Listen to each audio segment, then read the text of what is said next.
Hello दोस्तों, कैसे हैं आप लोग।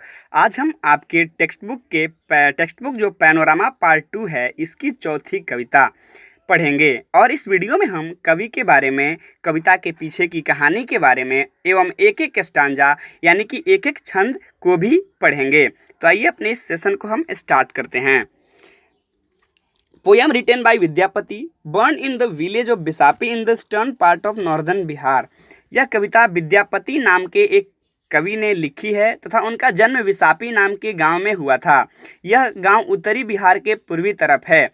साथ ही साथ मैं आपको बता दूं कि जो विद्यापति थे वो भक्ति परंपरा के कवि थे। क्या आपने इतिहास में भक्ति परंपरा के विषय में पढ़ा है? इस परंपरा में जिन्हें विश्वास था वे किसी एक देवता या किसी एक देवी या किसी एक अवतार को अपना मानकर उसमें लीन हो जाते थे, उनके भक्ति में लीन हो जाते थे तथा उन पर कई गीत, कविताएं एवं सुंदर चित्रकारी भी करते।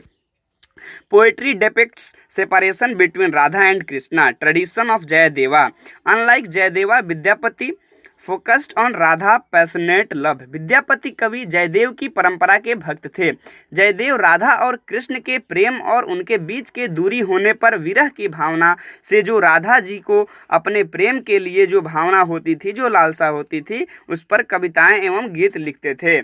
जयदेव एवं विद्यापति में एक फर्क था कि जहाँ जयदेव के कृतियों में ध्यान कृष्ण की ओर रहता है, वही विद्यापति राधा के तीव्र प्रेमानुभव को अधिक महत्व देते थे।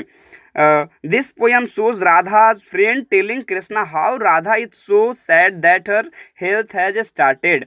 It means प्रस्तुत कविता is in the form of the report from Radha's friend to Lord Krishna about how she is in disappear and her health started to fail because they have been able to meet her. मतलब it mean यह कविता जो है राधा के सहेली की आवाज़ में लिखी गई है, जो कृष्ण जी को उनकी जो प्रेमिका की दुर्दशा को व्यक्त करती है एवं कहती है कृष्ण जी के कई दिन से नहीं मिलने पर उनके शारीरिक स्वास्थ्य पर बुरा असर पड़ा है। चलिए स्टैंजा वन है हर टीयर कर्व्ड अ रिवर, अर्थात जो उनकी आंसू है, आंसू से क्या हो गया है, उनके आंसू से एक नदी बह गई है। साथ ही साथ दोस्तों मैं आपको बता दूं कि यहाँ पर अतिशयोक्ति अलंकार हाइपरबोले का प्रयोग किया गया है। राधा जी की बात कर रही है उनकी सहेली। स्टूडेंट्स, क्या आपको पता है कि हाइपरबोले किसे कहते हैं? Hyperbole is figure of speech where in a fact is exaggerated to show in high intensity. अर्थात इस अलंकार में किसी बात को बढ़ा चढ़ाकर कहा जाता है, उसके प्रभाव को व्यक्त करने के लिए। इस पंक्ति में सहेली कहती है हर tears carved a river while that is impossible, we know that the tear cannot create the river। यानी कि कभी आंसू से क्या होगा कि नदी नहीं बहेगी। तो यहाँ पे अतिशयोक्ति अलंकार का प्रयोग किया गया है। तो देखिए and she broods it bank hurt and confused, अर्थात वह नदी जो राधा के आंसुओं से बनी है, उसी के किनारे राधा गंभीर सोच में बैठी रहती है। ब्रूड्स मतलब गंभीर सोच। हर्ट एंड कन्फ्यूज्ड अर्थात राधा के भावनाओं को चोट लगी है और वह उलझन में परेशान है। चलते हैं नेक्स्ट स्टैंजा 2 के तरफ। You ask her one thing, she is speaks of another. Her friends believe that joy may come again at a time they banish hope and cease to case. It mean अर्थात तुम राधा से जब कुछ पूछते हो, वो कह रही है कि तुम जब राधा कृष्ण भगवान से कह रही है कि जब कोई राधा से कुछ पूछता है, यानी कि जब तुम राधा से कुछ पूछते हो तो वो बिल्कुल कुछ अलग चीज़ की ही बात करती है और उनकी सहेलियों को भरोसा है। It mean her friends believe, उनकी सहेलियों को भरोसा है कि एक दिन राधा के जीवन में उल्लास लौट आएगा और एक बार फिर वह खुशी महसूस करेगी। That joy may comes again at time they banish hope. कभी कभार सहेलियां आशा को क्या करती हैं, छोड़ देती हैं। कभी कभार यही सहेलियां आशा को दूर कर उसे निराशित कर देती है और फिर राधा की परवाह नहीं करती। राधा की सहेलियों की इस बर्ताव से भी वो काफ़ी दुखी है।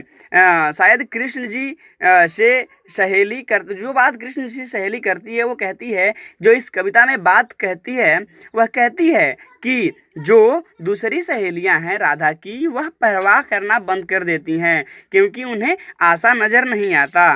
Eight time they banish hope and cease to case. चलते हैं अपने next stanza, it mean stanza 3 के तरफ।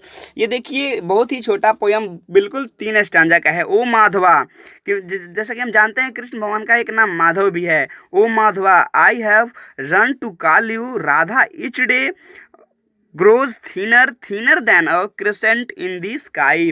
जैसा कि आप जानते होंगे कि जो माधव कृष्ण भगवान का एक नाम है। सहेली कहती है कि मैं आपको बुलाने आई हूँ भाग कर, it mean I have run to call you, मैं आपको बुलाने दौड़कर इट मीन भाग कर आए हूँ। सहेली राधा के विषय में इतनी चिंतित है कि वह भाग कर कृष्ण भगवान को बुलाने गई। यहाँ पर कविता के शीर्षक का वर्णन होता है। यहाँ एक कविता का शीर्षक का वर्णन, इट मीन यहाँ पे थिनर देन द क्रिसेंट की भी वर्णन की गई है, जो कि कविता का शीर्षक है। The crescent moon in is the state of the moon in the sky between the new moon and the half moon. Crescent उस आकार को कहते हैं, क्रिसेंट उस वर्तमान आकार को कहते हैं जो आकार चांद अपनी नवचंद्र की स्थिति में धारण करती है।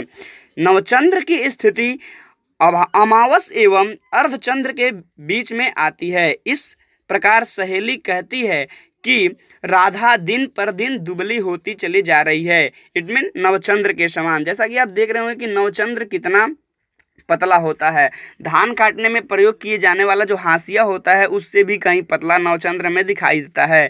तो इस कविता का यही अर्थ हुआ। यह एक वार्तालाप को दर्शाया गया है।